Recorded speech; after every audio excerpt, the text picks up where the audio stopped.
The time to wake up is now. So many have been trying to get to the truth. Out to you groups like Anonymous, 911truth.org, and wearechange.org, and Infowars.com. And now you are here at another radio that's the Minutemen Radio with the Mark Fluid Broadcast, a place where truth and freedom ring. Good evening, everybody. Welcome to the Fluid Broadcast Radio. I just want to talk before I go on with the show that this is the final part of the police brute section, but not all police are bad, okay? The ones that are making it bad for everybody else. And this is why that news and everybody is trying to make an example to change the system, what it is. Okay? But not all police officers are bad, and that is a reality. Okay? On this first story, it's not just the police that we're talking about now, because now we're looking at these corporate elites that are going to try something a little bit different by trying to privatize the jails. That's right. There's profit in jailing American citizens, and that's what the problem is, and that's where the thinking is all screwed up. Okay? In this next segment, you're going to see just exactly what I'm talking about, because it's not just the police. We got this system that's training them to do this. Okay, and you know what's going to happen when you privatize a system. It's all messed up.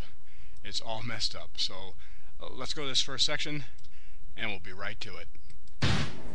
Now, we've spoken a lot about private prisons on this show. The massive lobbying efforts, in some cases, helping to craft legislation, like Arizona's SB 1070. The campaign donations to lawmakers in Florida to outsource state prisons. But what they're trying now goes above and beyond. The Corrections Corporation of America, the nation's largest operator of for-profit prisons, has sent letters to 48 states offering to buy up their prisons. Might be tempting in times of budget crisis, right? But get this, in exchange, the company is asking for a 20-year management contract, plus an assurance that the prison would remain at least 90% full. Now, this is all according to a copy of the letter that the Huffington Post got its hands on. So, what could the effects of this deal be? How many possible ways could it go wrong? Joining me to discuss it is David Waldman, contributing editor at the Daily Kos and editor-in-chief of Congress Matters. David, thanks so much for joining us tonight. And I guess just right off the bat, have we ever seen anything like this before? I mean, this seems like quite a big business move when you write a letter to 48 states. Well, that's a pretty sweeping net that they've cast there. That's just about everybody. I don't think I've ever seen anything quite like that, just sort of this wholesale offer to privatize an entire industry across 48 states. Now, that seems to me to be one of the more ambitious endeavors I've ever seen. Can you tell us more about Corrections Corporation of America? I mean, how is it that they became the largest company in this for-profit prison industry? Did they just cash in at the right time? Well, it's an extremely lucrative business, and as you said, the offer that they make is very tempting, especially now, this particular offer that they've made. But the business model essentially is based on the very largely Republican and conservative idea that almost anything can be outsourced, even things that used to be considered core government functions, like imprisoning felons in your society. That's something that I think is fairly new. But yeah, they've made a real killing in trying to take these problematic areas off the hands of state governments, which are facing budget crises everywhere.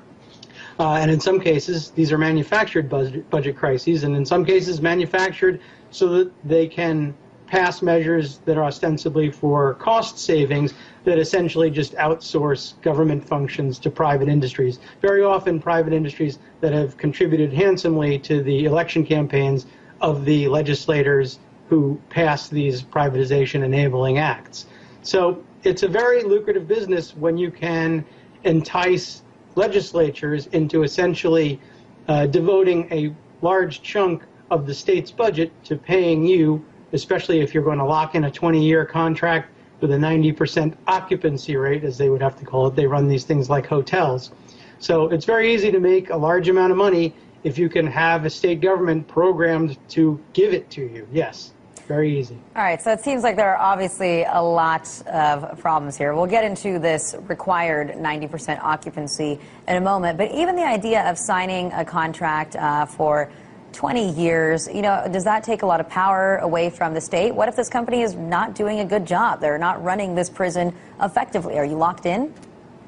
Well, I'm sure that there are escape clauses, which maybe is the wrong phrase to use for a private prison group, but I'm sure that there are some ways that the state can have recourse, but that doesn't mean it's an easy thing to do, or even that it's going to be the best thing to do, even if the company isn't performing up to standards. When you've turned over the administration of your penal system to a private operator and then find out that they're not doing a very good job. Now, what would that even mean, not doing a very good job? Does that mean hundreds of escaped murderers? I don't know. But if the state decides that they want to take these things back, that's an enormous problem. And part of the big problem with privatization, both of prisons or of any other industry, is what do you do if it's not working out, and how much does it really cost to get the thing back under state control? No one's ever had to deal with that, and no one has any idea what it might cost to do it. But penal systems and correctional systems are pretty expensive undertakings. To take that back from a privatized group and make it a state function again could prove almost impossible. So they might have to let a group like Corrections Corporation get away with almost anything rather than undertake the expense of taking the reins back. Now, this part about the prisons having to be 90%, a guarantee that they will be 90% full, just seems absolutely crazy to me, right? I mean, how can you possibly guarantee that you're going to have enough criminals unless, I guess, does this mean that the local law enforcement agencies are going to have to start having quotas? I mean, can you just imagine how many ways this can go wrong when you guarantee to fill up prisons? Yeah, well, it's first of all, I mean, it runs entirely counter to what should be the government interest in incarcerating its citizens here. We want a government that's going to work towards lowering incarceration rates, less crime, less people serving time, more people who do serve time rehabilitated so that they don't become recidivist criminals. We want those jails to empty out, and that makes for a difficult business proposition if you're trying to privatize these things, which is, of course, one of the reasons why it's not supposed to be a private function. It's supposed to be a state function, and the state is supposed to take care of it. That they don't want to doesn't really enter the picture. But there are a million ways that things can go wrong, and a million ways that the state might find itself under extraordinary pressures to meet these quotas. We don't know exactly what happens if they don't get to a 90% occupancy rate, but presumably it costs the state money in some way.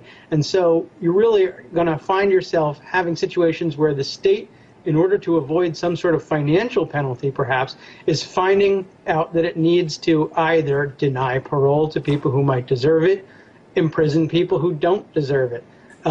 Who knows where these quotas come down on? Is it on local law enforcement to lock people up? In prisons, you're talking about people who have been sentenced long term, not jails who are holding people overnight. So you're really talking about leaning, I guess, on state judges and say, let's put people away for longer. Let's ignore things maybe around the margins. Maybe the evidence isn't so good. Maybe the aggravating factors in a crime aren't there. But let's lean toward the maximum on these things anyway. Now, yeah, some people might be okay with that for being tough on crime, but we have to at least be sure that people aren't being put away for money. That's horrific. It can't be allowed. It's a really scary thought. So as far as you know, have any states actually taken them up on this offer yet? I know that they were trying to use Ohio as this shining example because guess what? We bought a prison there for $72 million. And to me, it just seems like that's not even really all that lucrative for a state. If you are billions of dollars, if you're like California, right, and you have maybe a $20 billion budget deficit, then with $72 million, is that really going to fix so much? Well, probably not, although, you don't want to turn your nose up at a large amount of money anywhere you can get it, so long as it's not something that just runs counter to what you're supposed to be doing as a government. I mean, someone could offer a large amount of money to give away other core government functions, and there are some, I assume, that even some Republicans will walk away from, but it doesn't seem like an awful lot of money to give up the kind of control over the kind of function we're talking about. And if you ever have to take that back, who knows what it's going to cost? We have no idea. I don't think that there are any other states that have taken up the large-scale offers. I know that there's the Ohio example. I don't think anyone's had a chance to react to this new letter in which they request this guarantee. Maybe not and yet. I'm not sure what the terms of Ohio's deal exactly are. But, yeah, I mean, there are certainly no shortage of privatized prisons that are operating around the country. And, the unfortunate part is, as I said, they sort of operate like hotels. So while they may never have demanded a 90% occupancy rate in so many words, they do have, as part of their contract, the discussion of what the occupancy rate is going needs to be. Yeah. And all right, well, we're going to keep an eye on this one here. Prisoner. All right, Dave, thanks so much for joining us tonight. Thank you. Tired of of throwing away all your hard-earned money to the global bankers for games? Tired of all the money you're shelling out for old classic games? Then stop catering to the global bankers and go to MegaGamePortal.com. That's MegaGamePortal.com, where you can get a great selection of classic games with no trojans, spyware, viruses, and you can get them at the best prices digitally downloaded to your computer. Go to MegaGamePortal.com today. Okay, welcome back, and now you start to get a little bit of an understanding here of what's really going on. As you can see, what happens with the privatizing, that's just some of the problems. Okay, how are you going to guarantee this ain't no damn hotel? This ain't like a property on a major strip someplace that you can guarantee occupancy during a festival or during a convention or something. You know, you're talking about 90% all the time. How many people are going to be innocent and going to be rep in there for money? That's horrendous, okay? They shouldn't be privatized. That is the state's weakening. That is the corporate elites. That's the global bankers knowing exactly what they're doing, and that's part of the problem. We need to get them out of here, okay? You get the snake at the head, and the rest will fall away. All right, that's just one of the problems, okay? Now we're going back on you know, the bad side, but like I said before, and let me emphasize, not all police officers are bad, okay? But this is to make an example of the bad ones, so it is a future in we can weed them out from making a bad example, okay? And that's the main thing. But what happened in this story right here is a person was arrested for asking questions. It sounds stupid, it sounds dumb, but it's actually true, you know? There's a ego thing that happens. Instead of the enforcement officer being above reproach and being a man or woman, or being an adult and saying, you know what, have a nice day, be the better person, it's their ego that gets them, and that's what falls into this problem. So take a look at this next story and you'll see exactly what I'm talking about. Yeah, I'm being stopped right now for two officers. They said that I was stopped for 4614, a music violation. I will go ahead and point this camera out at them.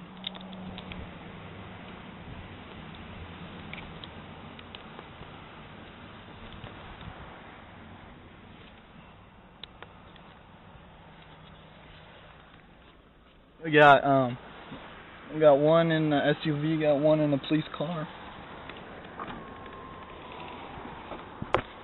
Looks like he's going to be writing me a citation for it. The officer right there. When he comes back, I'll go ahead and I'll ask him questions about this because I was cited before. And I actually contacted the ACLU about this in the state of Georgia.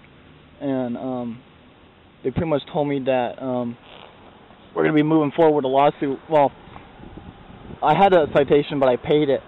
And I contacted them, and they said if I know anybody or if I get another one to contact them again. And this is certainly going to be an issue that I will be contacting them about, and we'll see what happens. I know in Florida, you guys can Google it, it's called State v. Catalino. He took his argument all the way to the Supreme Court of Florida, claiming that the statute that they're citing me for is unconstitutional. And it pretty much is because there's a Section C in it that says that if you have audio coming from your car that's for business or political purposes, then you're not in violation of the statute if it goes above 100 feet. But because I have the bass, my songs, that's why they pull me over. And when this officer comes back, I'm going to go ahead and ask him some questions about it. And, yeah.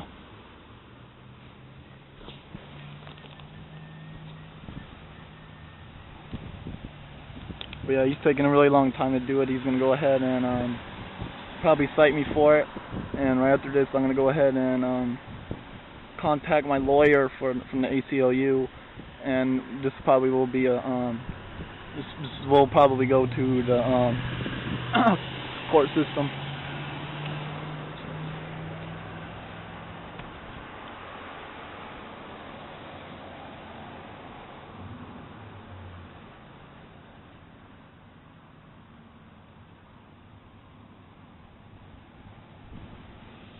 Yeah, he's writing me a ticket. He's looking at my license plate, and he's gonna write me one for it. And good, you know, I really hope he does, because they told me that I needed to get another one in order to take the state to court. They said that, well, see, I had one, but I paid it, and they said that really can't do anything about it because I pled guilty to it. But hopefully with this one, we'll be able to do something with it.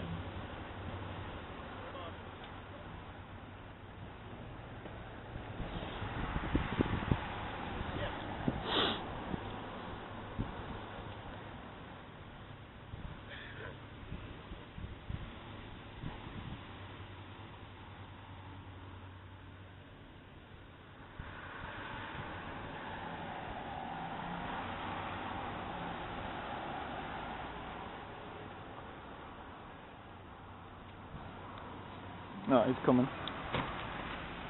I got a couple questions for you about this citation. Was any device used to tell you what kind of decibels were coming out of my vehicle when you Mr. heard Andrews, listen to me. Here's your license back. Okay. Okay. Like I told you, loud music violation. Okay. Heard you from over 200 to 300 yards approximately. 2 to 300. What kind of device was used to measure that? You have a court date, January 18th. Okay. January 8th, 2013 at City Hall. Okay. You can call this number right here. Okay. If you don't want to come to court, you want to pay the citation. Feel free to come to court if you would like. Oh, it definitely will. Okay. Because I got one already out with the ACLU, and they pretty much told me I need to get another one of these to take you guys to court over the statute. Is this 4614? Right there, 4614 in the middle. Okay. But can I ask you what kind of device was used to measure the distance between my vehicle and yours? Or is there any device used to measure what kind of decibels were coming out? Okay, he's not going to answer any of my questions. Mr. Andrews, have a nice day. Okay, you too. Yeah, he's going back to his car. He refused to answer my questions. Excuse me, sir? Huh? I was talking to the camera. I'm saying you refused to answer my questions, and you can do that. That's fine. But Mr. Andrews, yes. you're free to go. Okay. Okay. Okay. And if you will, please exit this private property parking lot. Okay. Thank you. Now, see, he doesn't want to answer my questions, and he just goes. Mr. Andrews, I'm about to leave. I'll give you a lawful order. Please leave this parking lot. I am. I'm in the process. I'm in the process of doing it. I'm in the process of doing it, officer. Okay, please do it.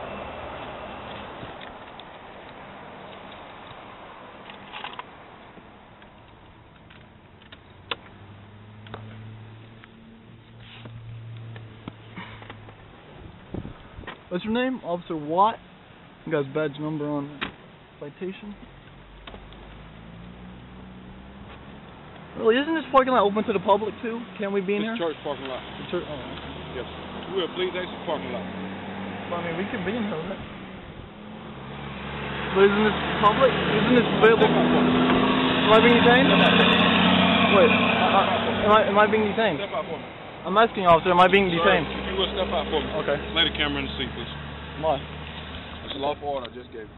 Would you please lay the camera in the seat? Am I being detained? Would you please lay the camera in the seat? I'm asking you a question, That's the officer. second time. All of the orders that he's giving you, sir. I'm asking you, am I being detained? All of the Sir, orders. put the camera in the seat. I'm asking you, what crime Sir, have I put the committed? camera in the seat. Okay, I will do. I'm just asking you, what crime have I committed? I put the camera down? This time we're locking you up for obstruction of law enforcement.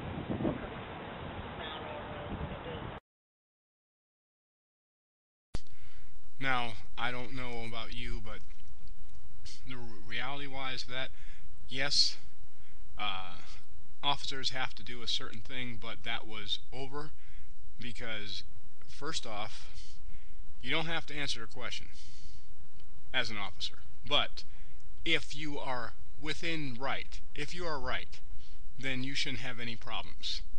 There's been many times where somebody has asked, hey, there was no cameras. How did you know I shoplifted? Well, that's easy. I saw you as I was doing my patrol. Okay, I answered his question because I was man enough to answer his question. Okay? If you are on the right, then there is no reason for you not to answer the question. It's not that hard. I mean, you don't have to, but then it also puts point to where it may look like you're wrong because you can't answer how. Or most of the people that I've seen, which is ridiculous, but they just go, well, this law fits. It's ridiculous. But the rights of a human being has the right to ask the question. They have a right. I usually answer it, if you're on the right.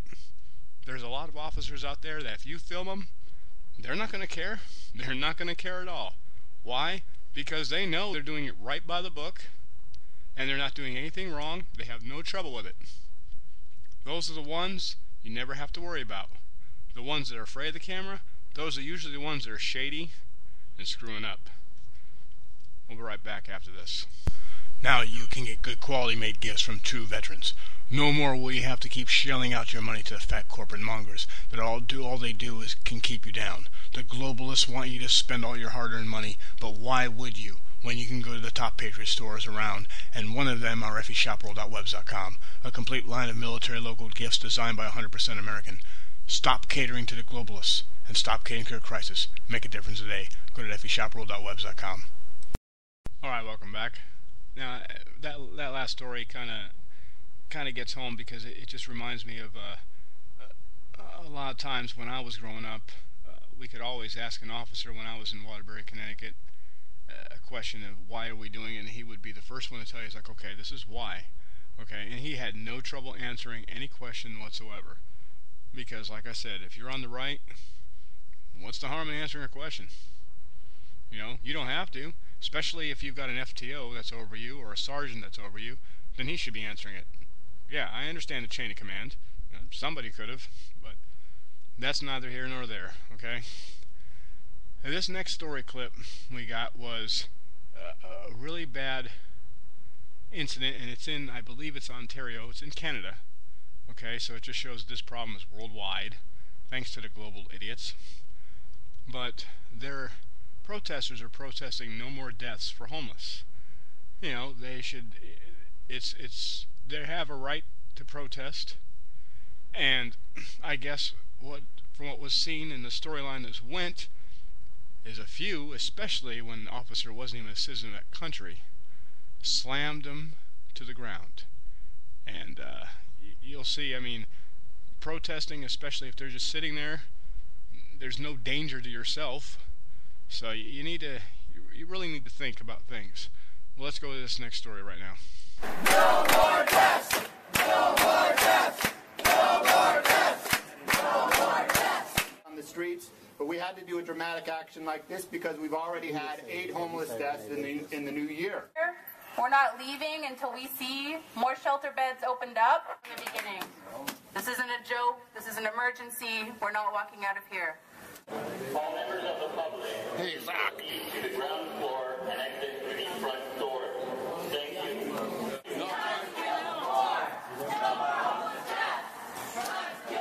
The situation is we're going to in a moment be warned that we are having requested to leave, and their intention is to then begin the process of removing us under the Trespass to Property Act, and they've given an assurance that they will do so respecting people's dignity and without using Make the rich pay! We're hungry! We're angry! We won't go away! Stop the war on the floor! Make the rich pay! I direct you to please leave the building because the building is closed. I request you to please leave the building, otherwise you'll be trespassed and will be asked to move away from the building right now. Please. I'm asking you to please vacate the building. It's public property, man. If you refuse to vacate the building, you will be arrested under the Trespass to Property Act. I am giving you the chance now to vacate the building. In 5 minutes, if you do not vacate the building, you will be arrested under the Trespass to Property Act. Thank you very much. People, no more deaths! No more deaths! No more deaths!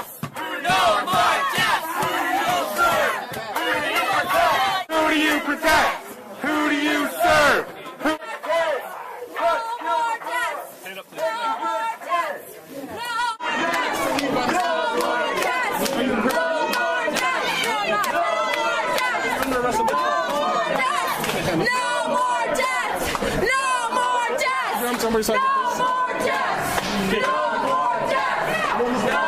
Word it out. Are they just yelling, or are they being hurt?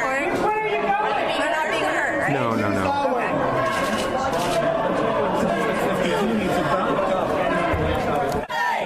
Stop the war!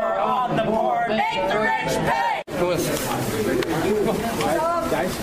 You know you're arresting someone from the Haudenosaunee Confederacy there. Hey,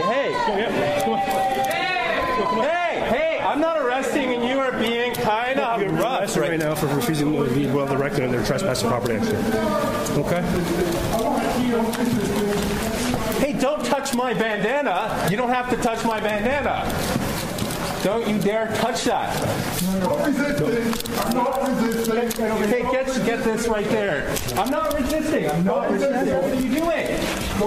What are you doing? Okay, don't you want to escort me? You were going to escort me easily. I know, but right now you're resisting. Stop resisting. I'm not resisting. Okay, excellent. Now you're stopped. Excellent. Let go of this, please. You don't need my camera. You don't need my camera. Stop resisting. I'm not resisting. I'm just not letting go of my camera. Under what law are you holding my camera, dude? Common law, sir. Where's your conscience? Your citizenship and immigration. No. Let's see your fucking citizenship, buddy. Don't fucking tell me you're in my country. They don't get it. They don't get it. They don't get it. You know why they did that?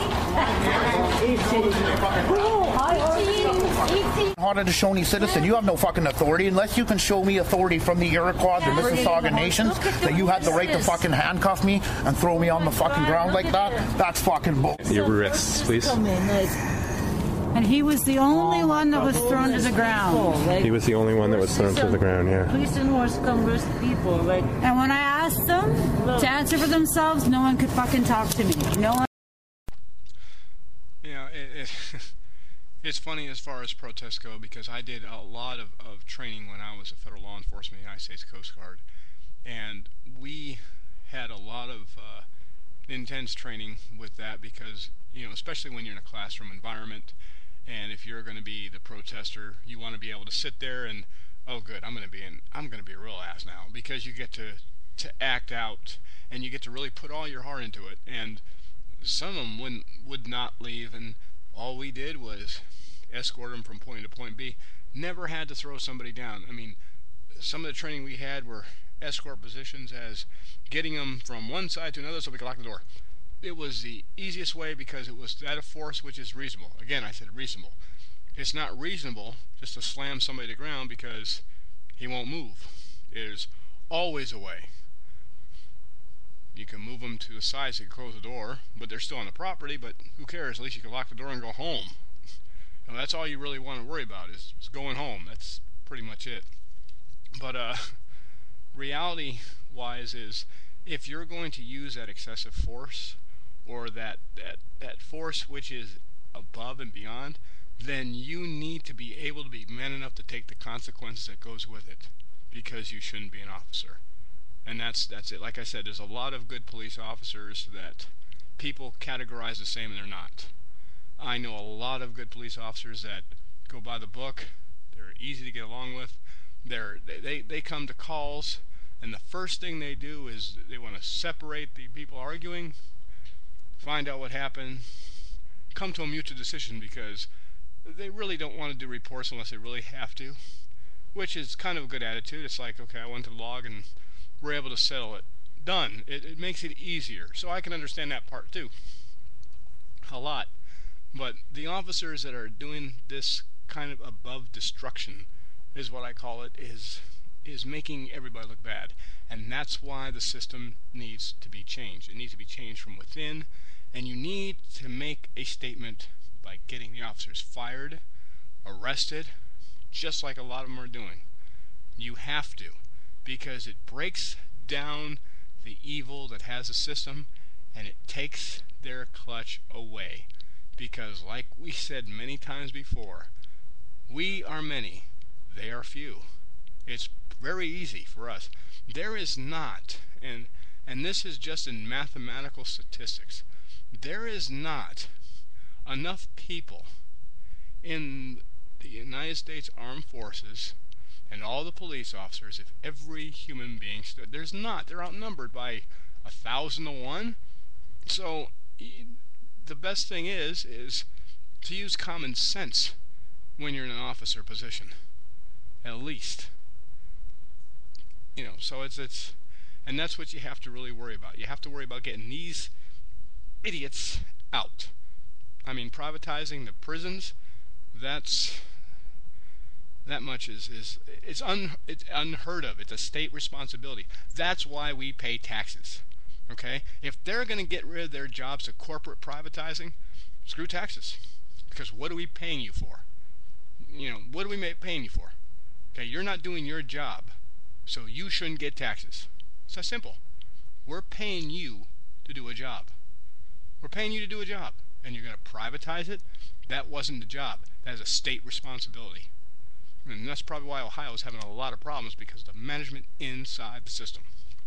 Okay, before we come back to our last story, let's take a quick break. Now you can get good quality made gifts from true veterans. No more will you have to keep shelling out your money to the fat corporate mongers that all they do is can keep you down. The globalists want you to spend all your hard-earned money, but why would you when you can go to the top Patriot stores around, and one of them are FEShopWorld.webs.com, a complete line of military local gifts designed by 100% American. Stop catering to the globalists and stop catering to a crisis. Make a difference today. Go to FEShopWorld.webs.com. Tired of throwing away all your hard-earned money to the global bankers for games? Tired of all the money you're shelling out for old classic games? Then stop catering to the global bankers and go to MakeAGamePortal.com. That's MakeAGamePortal.com, where you can get a great selection of classic games with no Trojans, spyware, viruses, and you can get them at the best prices digitally downloaded to your computer. Go to MakeAGamePortal.com today. Alright folks, welcome back. Okay, before we go to this last story, let me back this up. Okay, again, this is an officer response, what they do. It's, there's certain things. Let me just say for the record, okay, when you're an officer, whether security, whether federal, whether police, it does not matter. There's certain things you have to do, because you got to protect yourself too, obviously. You would. But you have to think in the situation. Okay, what's going on here? How can I diffuse the situation and use that force that a reasonable, prudent person would do? And it should be just common sense. It should be just, look at these people. If there's two people arguing, you got two officers. Hey, separate them. Get them apart. Get each side of the story. It's like, well, stay here. That way you can find the middle, because usually the truth's in the middle anyway, especially when you're angry, you're not really thinking. I'm guilty of it. I get angry. I say things, and I'm like, I said that? So, reality-wise is you have to understand that when you're an officer, you have a responsibility. So, this story is going to be the last clip that we use on this subject, because tomorrow we're going to go to something else. And besides, tomorrow we're going to be still broadcasting at 7 o'clock over the weekend. Monday we're still at 7. We're still at 7 all week. Actually, except for Tuesday, we're going to be at 10 o'clock. And there's a reason for that. I'll explain later. Anyways, but this is the last clip. But when you listen to the story, try to take in everything that's there, and then you can see. Don't side with one side. Listen to the whole thing. That way you can see, as an objective person, you can see that, okay, this person is definitely globally trained. Here we go with that clip. I will take off down to my boxer shorts just to show you that I am unarmed. There's nothing on my porch here. But clearly, excuse me, I was warned last night at 11:58 p.m. I documented it. We called the officer with national media, and you never called me back. You never called me back. You know you didn't. No, you were going to call me, but instead you came up here to silence me for good. I called you with national media, who etched me to call you, called you on three-way, and I am shocked. Thank God I got a warning. This is real. This is so... How could... You know I have no car. I'm in... How? I have no money, I told you. How? You said you make money off of YouTube. I don't get a check except for once a month for $50, for God's sakes. You didn't tell me how much you got. Am I supposed to tell you this? How much I make? But you were cooperative with me. I'm cooperative with you right now. I have no weapons. I was warned that this was going to happen by one of your officers last night. They said this was going to happen today. They warned me. My God, this is so fucking real. Listen to me. Oh my God. You guys are going to cause me to have a heart attack. I'm telling you right now. Yes, you are. I'm telling you right now, you're going to cause me to have a heart attack. You can videotape me all day. I don't care. Okay, I'm here to help you. No, you're not. I don't see an ambulance. I don't see an ambulance. I don't see a paramedic. No, don't tell me you're here to help me. I don't see a paramedic. I don't see an ambulance. I don't see the mayor. All I see is police brutality. Do you want me to get an ambulance out here? I want you to go away. I'm clearly not I'm not a harm to myself. Because you're upset. Listen, I'm going to tell you one more time. I have a 6-year-old son who's got to flee the country with his mom because we're in fear for our lives. We got a warning from your officer last night at 11:58 p.m. warning us that this was going to happen and make sure that my wife and kid do not come back to this place. I told her that on the phone today. You can call her yourself. I told her this was going to happen. This is real. You can't escape it at this point. And now you're causing me undue stress. And this is on the record, I'm telling you right now. This is undue stress. Look at me. Look at me. I was warned last night at 11:58 p.m. by a kind officer who knocked on my door. I didn't open up the door. I would open up. Now they're barging in my door for one reason.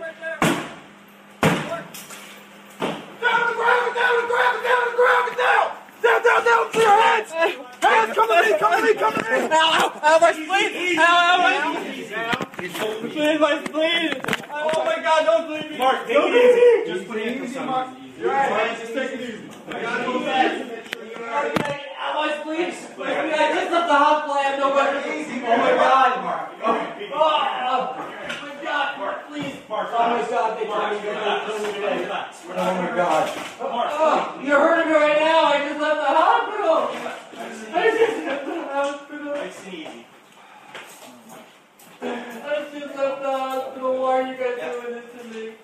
Mark, we're here to check up on you, buddy. All right? This is what's still checking up. Now you're deleting all my videos, right? The things are all posted. Absolutely not, man. They're all posted already. Please, may I have my iPhone, please? Would you probably put my iPhone in my back hand, please? Please, that's evidence. Surely, please.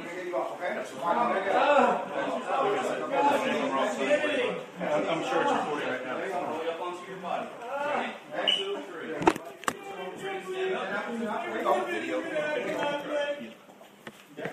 There's no weapons or anything in here. Nothing on you? No, I have nothing. Okay. Where's your other shoe? Where's your other shoe? Right here. My God, I can't believe this. Where's your other shoe? Oh, here you go. I don't know what you want to talk about. Put it out. Please, may I have my iPhone, please? Why do I have weapons on me? What in the world do I have weapons on me for? There's 50 officers here. I was warned by one of you guys last night because you guys were specifically coming here to do this to me. Take a report from the medical center. Okay. Just because of the injury, you know. Yeah. Thanks. You gotta follow up. Yeah. I'm gonna. I'll follow him over.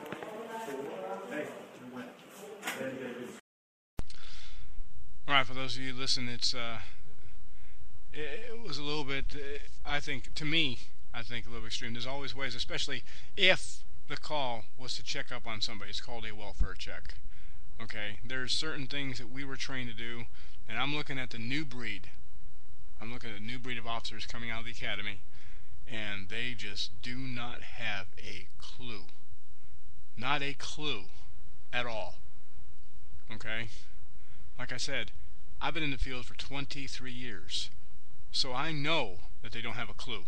Okay? When you go to see, we used to do welfare checks all the time. And there's a whole different walks of life on people. People can range from angry, aggravated, to mentally distraught. You got to know how to handle them. Okay, in a time when my father was alive, that was really funny. One of my relatives thought that the police and the TV were coming to get her. She actually believed that they were coming to get her. And my dad, when she called in panic, my dad said, did you get anything in the mail? And she said, no. He said, then don't worry about it. It's not written down, never happened. You can't do anything without paper. Now, you think about it, but it's like that was well handled. Because he was able to diffuse it, calm her down, and get her talking. And that's exactly what you're supposed to do. Diffuse the situation, calm them down, get them talking, find out what's going on. Not every situation needs a variety of force, okay? There's always been a model that we were trained, let their actions dictate your reactions, okay? Somebody's yelling and screaming, it's not hurting. Not hurting at all, okay? And they can say anything they want, and vent. So when they make a move to attack, it's a different story. Like I said, yelling and screaming don't mean shit. It don't. Okay? And for that one that was yesterday's little clue when he said he was a Marine, whoop-de-doo. Okay? Whoop-de-doo. Okay? Was. Not are, not is. If you were a Marine, you would not be wearing a badge and a police officer's uniform. You was. Period. Okay? So you can't, and I don't have respect for somebody that used their branch as the motive of their actions. Okay? I know a lot of Marines that I know, they're not that aggressive. They are aggressive when they have no choice. In other words, the situation warranted them to defend themselves. And they did. But they weren't aggressive to begin with. They weren't this macho, egotistical moron wearing a badge. They were the intelligent ones. The ones that seem to fall by the wayside nowadays. But reality is, this is really important, and I'm gonna wrap it up after these. Tired of throwing away all your hard-earned money to the global bankers for games? Tired of all the money you're shelling out for old classic games? Then stop catering to the global bankers and go to MegaGamePortal.com. That's MegaGamePortal.com, where you can get a great selection of classic games with no Trojans, spyware, viruses, and you can get them at the best prices digitally downloaded to your computer. Go to MegaGamePortal.com today. Now you can get good quality made gifts from true veterans. No more will you have to keep shelling out your money to the fat corporate mongers that all they do is can keep you down. The globalists want you to spend all your hard-earned money, but why would you when you can go to the top Patriot stores around, and one of them are FEShopWorld.webs.com, a complete line of military local gifts designed by 100% American. Stop catering to the globalists and stop catering to a crisis. Make a difference today. Go to FEShopWorld.webs.com. Welcome back, ladies and gentlemen. Okay, as you see, we're going to wrap this up with this whole thing. Like I said, recap, we're the people. We're going to have to sit there and look at the situation. We're going to have to unite, and it is easy. If people that are in a position that you have to look up to, whether it be a police officer, a district attorney, councilman or councilwoman, a mayor, it doesn't matter. If they cannot live by that oath of their office, then they need to be fired, terminated, stepped down.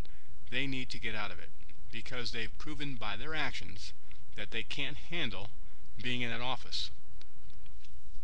Okay? There's a lot of people who can talk that talk, but they can't walk the walk. I've trained a lot of officers. A lot. And there's a lot of them that even come up to me today, and they always say, you gave me a lot to learn from. You gave me a lot of knowledge, and it helped me on the path where I'm at. That's all that matters to me. Now, if I can take that example, then anybody else could, because I'm not better than anybody else. And if I can do it, so can they. They have an oath of office that they took. Whether it be a police officer, police chief, a district attorney, they have an oath of office. Including the President of the United States, he has an oath of office. And if they're not going up to that oath, then they need to be gone.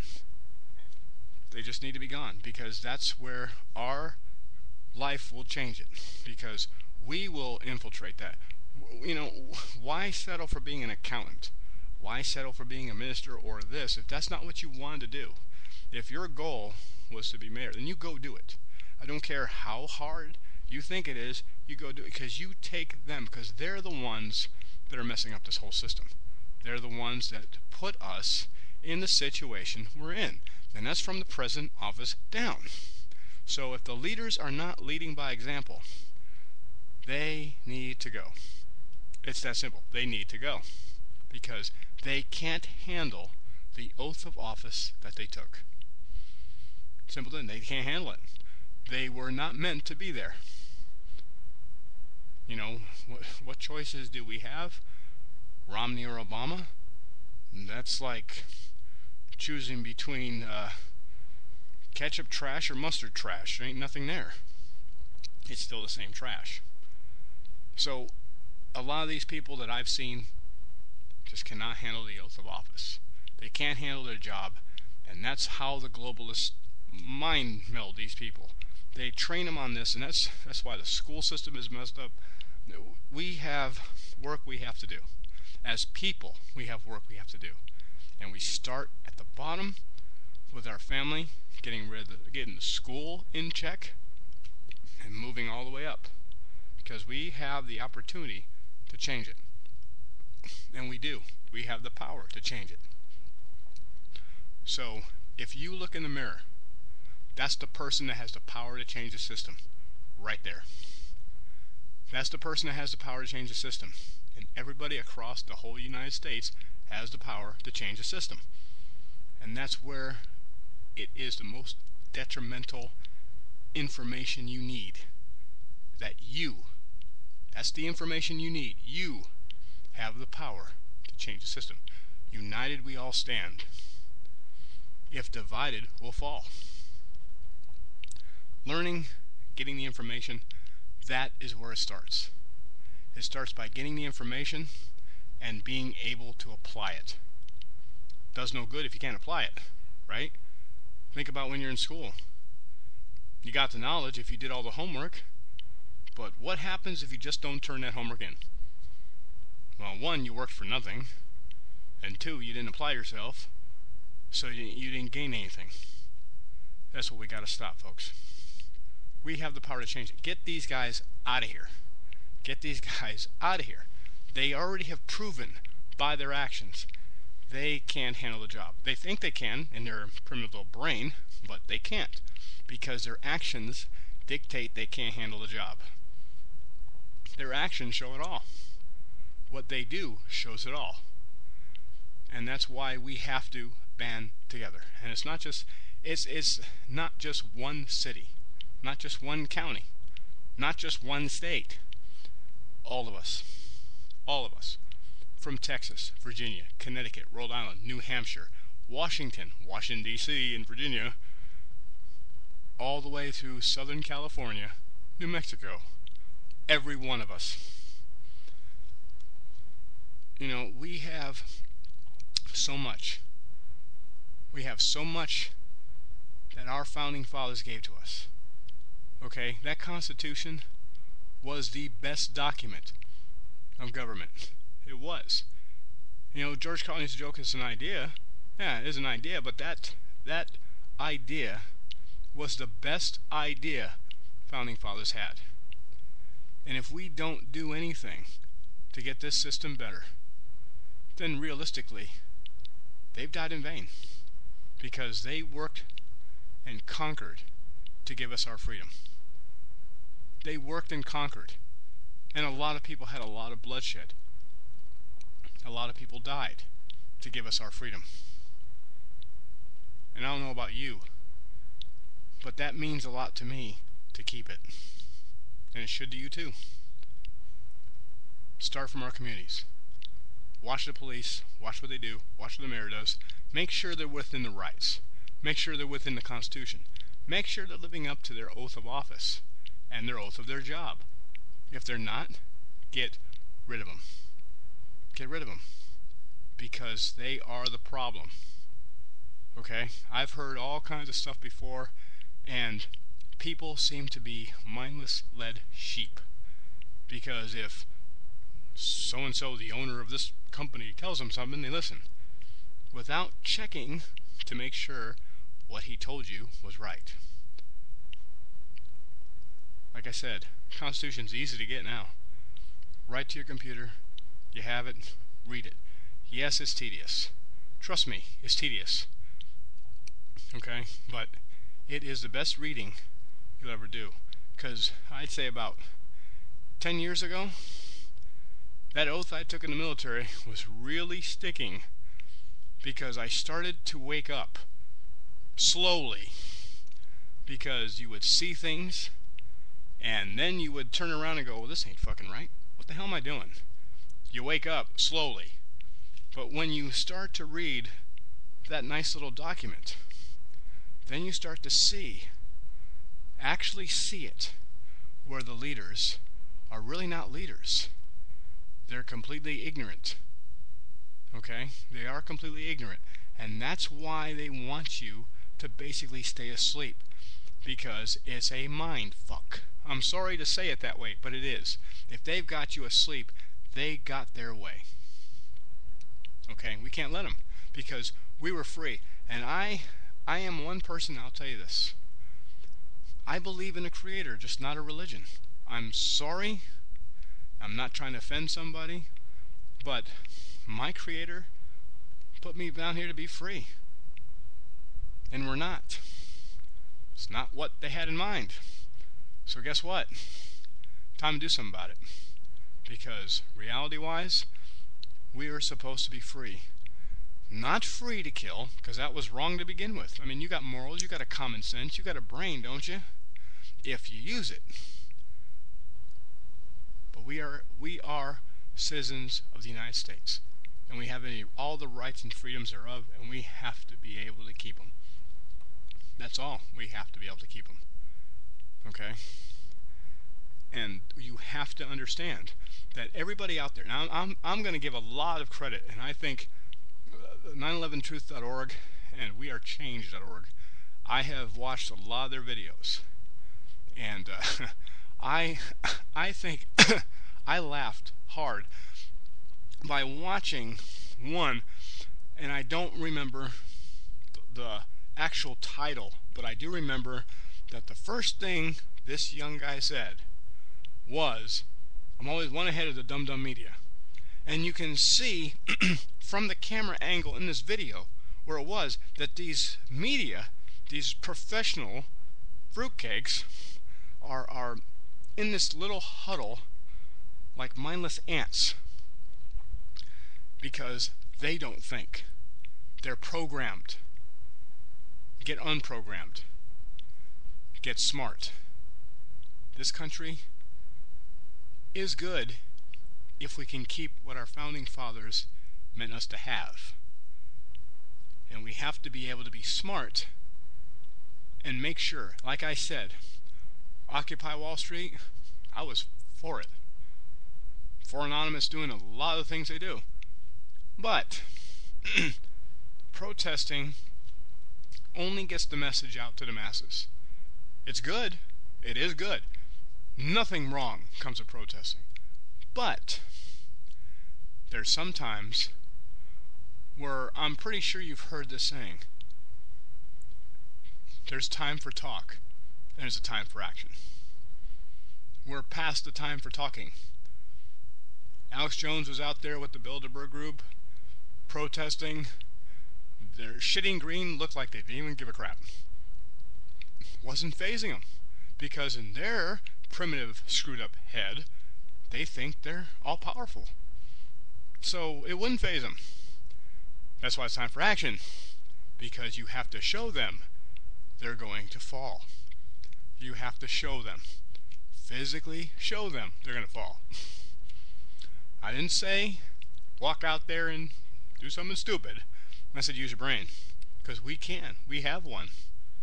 And we can do the actions that's necessary to win. Okay? I just want to say thank you very much for joining us tonight, and I look forward to seeing you tomorrow. Take care.